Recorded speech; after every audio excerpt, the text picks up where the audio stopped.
Guess who's back? Back again. Yes, I am back. Okay, so let's just jump right in. Today I want to talk a little bit about price ceilings and price floors, and what that means. So first of all, let's think about what is a price ceiling? What is a floor?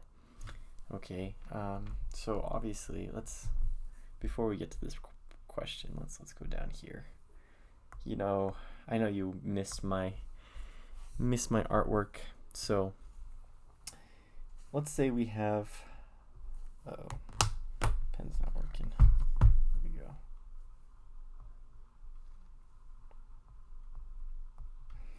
So we have a guy, right?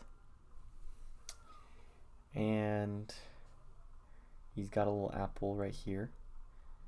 And if he wants to wait, I don't know what I'm saying. We're not going to do the apple analogy. So obviously, there's a guy, he stands on the floor. And what's above him? We have our ceiling. So this is our floor, and this is our ceiling. Okay.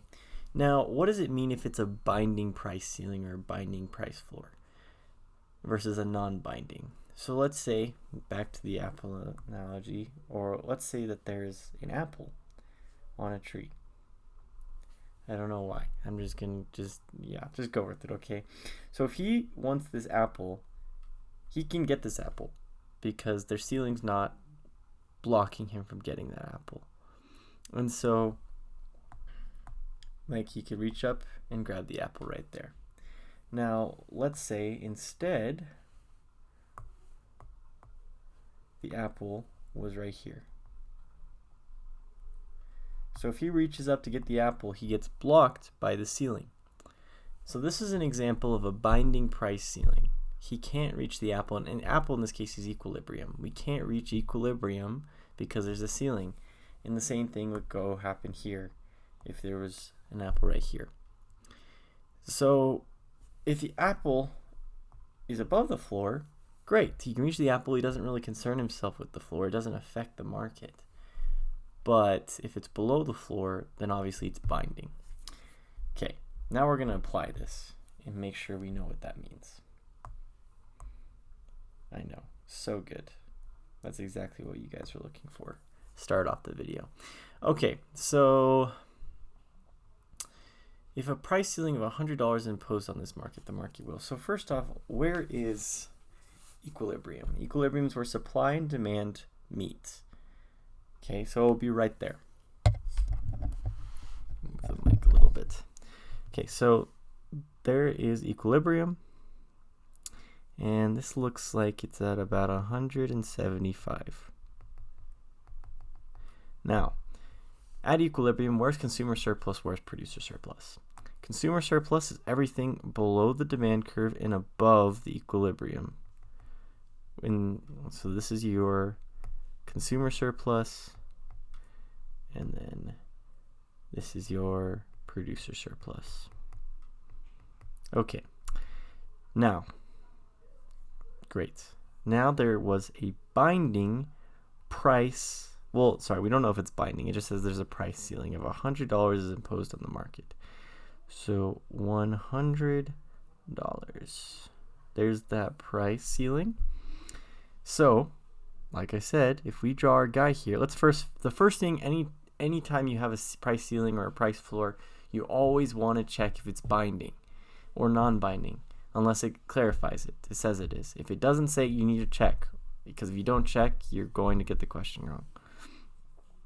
So, here's our guy. The apple's up here. There's equilibrium. Can he reach it? No, he can't. The ceiling's in the way, because we can't go above the ceiling, so this is binding. Does that make sense? Okay. So this is a binding price ceiling. So we're going to just get rid of this. Clear it up a little bit. So now we know it's binding. So because it's binding, it's going to intersect the supply and the demand curve. I'll do it with red. It's a little bit obvious. Right here and here. We're always restricted by the lower bounds, because what's happening here is this is your new QD, and this is your QS at this specific price. because there's a much higher demand than there's supply, we're always restricted by what we have less of. Because we have so much supply, even though there's so much amount of demand, we can only supply so much. So we're always going to deal with the lower bound. So we're dealing with the lower one. So we draw a line going up and down. Okay, so now we go draw this line, this new quantity, and we see that intersects right here with the demand curve. Okay, so let's break this down. Where's producer surplus? Where's consumer surplus? This whole area is your producer surplus. This trapezoid looking thing is your consumer surplus. But what about this triangle right here? That is our dead weight loss. Okay, so this is, let me label this consumer surplus, producer surplus. It's a dead weight loss because what's happening, dead weight loss is lost transactions in the market. Because the price has shifted down, they can't supply as much as they want, and because they can't supply as much as they want, transactions that should be occurring aren't occurring, so it's being lost to the market. So this is what we call dead weight loss.